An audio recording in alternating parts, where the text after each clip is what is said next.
اور اسی طریقے سے کسی مالدار کے ساتھ محبت اس کی مالداری کی وجہ سے کرنا یہ بھی اللہ کے لیے نہیں ہے۔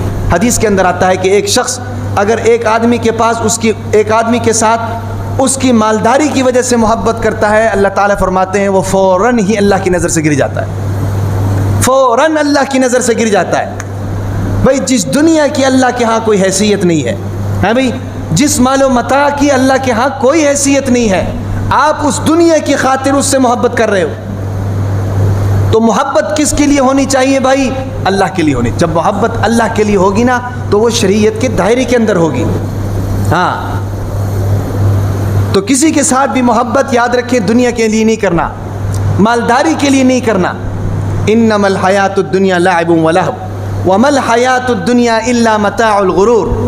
ہاں، دنیا کی ڈیفینیشن اللہ نے کی اس آیت میں، وما الحیات الدنیا الا متاع الغرور، کہ دنیا کی زندگی کا یہ جو سامان ہے نا جی، یہ سوائے دھوکے کے اور کچھ بھی نہیں ہے۔ اب یہاں پر ایک میں بڑی پیاری بات آپ کو بتانا چاہتا ہوں۔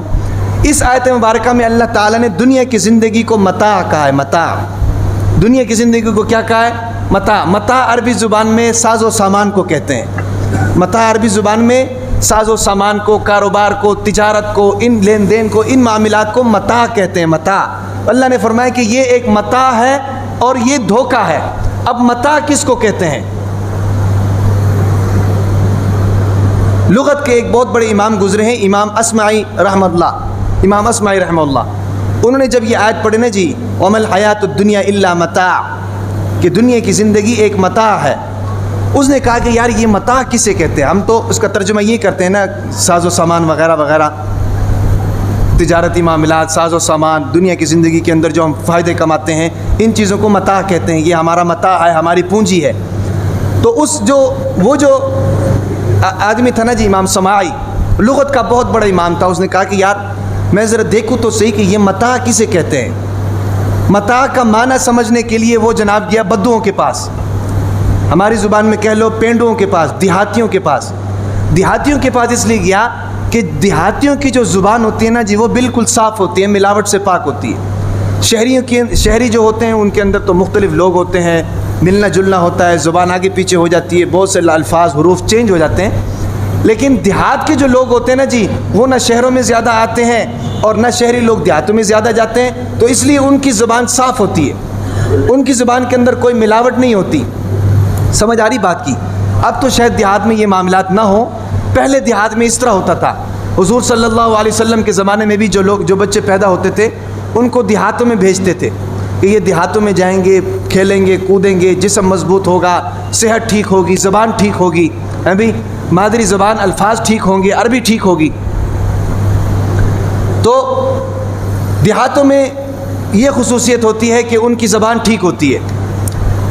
تو وہ جو تھا نا جی امام اصمعی رحمہ اللہ، اس نے کہا کہ یار یہ جو لفظ متاع ہے نا جی، اللہ تعالیٰ نے اس دنیا کو متاع کہا ہے، تو اس متاع کے بارے میں تحقیق کرنے کے لیے مجھے جانا پڑے گا بدوؤں کے پاس، دیہاتیوں کے پاس۔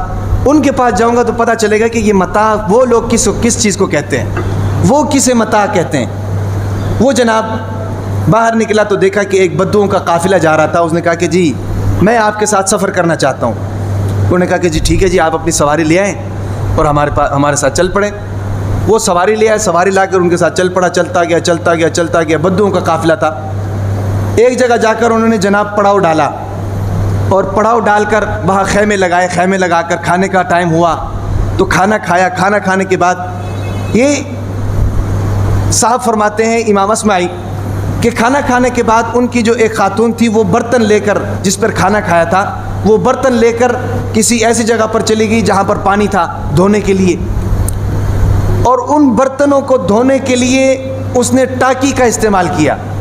ٹاکی ہوتے ہیں نا جس سے برتن دھوتے ہیں، ٹاکی جس سے برتن دھلتے ہیں، ٹاکی کہتے ہیں، کیا کہتے ہیں جی؟ ٹاکی کہتے ہیں برتن جس سے دھوتے ہیں۔ تو کہتے ہیں کہ اس نے ٹاکی کا استعمال کیا۔ اب ٹاکی سے اس نے جناب سارے برتن دھوئے۔ اب اس برتن میں گوشت بھی لگا ہوا ہے، چربی بھی لگی ہوئی ہے، شوربہ بھی لگا ہوا ہے بھائی، بہت سی چیزیں لگ جاتی ہیں نا جی، اس کو پتی بھی لگ جاتی ہے، چائے بھی لگ جاتی ہے بھائی، ہر چیز اس کو لگ جاتی ہے۔ اس سے خاتون برتن دھوتی ہیں، برتن دھونے کے بعد اس کو جناب اس کو پانی کے نیچے نچوڑتی ہیں، نچوڑ کر اس کو جناب کہیں پر لٹکا دیتی ہیں تاکہ وہ سوکھ جائے۔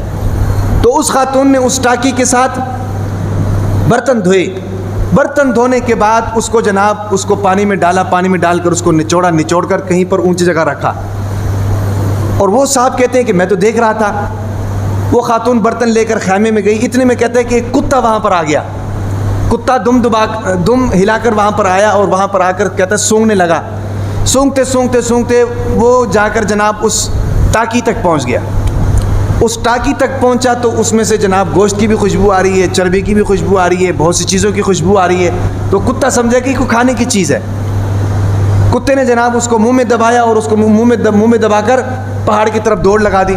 اب خاتون نے باہر نکل کے دیکھا کہ کتا جناب ٹاکی لے کے جا رہا ہے، اس نے کتے کے پیچھے دوڑ لگا دیا، اور دوڑ لگاتے ہوئے اس خاتون نے کہا کہ کتا میرا متاع لے گیا، کتا میرا متاع لے گیا۔ اب یہ جو تھے نا جی، امام اعظمی رحمہ اللہ فرماتے ہیں کہ اصل میں متاع اس ٹاکی کو کہتے ہیں جس کے ذریعے برتن دھویا جاتا ہے۔ اللہ نے اس دنیا کا نام متاع رکھا ہے، سمجھ آ رہی کہ نہیں؟ اب ہمارا حال یہ ہے کہ ہم سب اس ٹاکی کے پیچھے پڑے ہوئے ہیں، اس کتے کی طرح، اللہ معاف فرمائے، جس پر جناب گوشت بھی لگا ہوا ہے، چربی بھی لگی ہوئی ہے، ابھی گند بھی لگا ہوا ہے، ریت بھی لگا ہوا ہے، پتھر بھی لگے ہوئے ہیں۔ ہمارا کوئی بچہ اس کپڑے کو ہاتھ لگا لے تو ہم کیا کرتے ہیں؟ فوراً اس کو پکڑتے ہیں، اس کا منہ دھوتے ہیں، اس کا ہاتھ دھوتے ہیں کہ یار کوئی چیز منہ میں نہ چلی گئی ہو، اور خود ہمارا حال یہ ہے کہ ہم اس متاع کے پیچھے لگے ہوئے ہیں۔ اللہ تعالیٰ نے اس دنیا کا نام متاع اس لیے رکھا ہے کہ متاع اس کپڑے کو کہتے ہیں جس کے ذریعے گندے برتن دھوئے جاتے ہیں۔ تو اس دنیا کے لیے اللہ نے فرمایا کہ اس دنیا کے لیے اگر کوئی کسی کے ساتھ تعلق رکھتا ہے، اللہ کے نبی نے فرمایا کہ وہ اللہ کی نظر میں اسی وقت گر جاتا ہے۔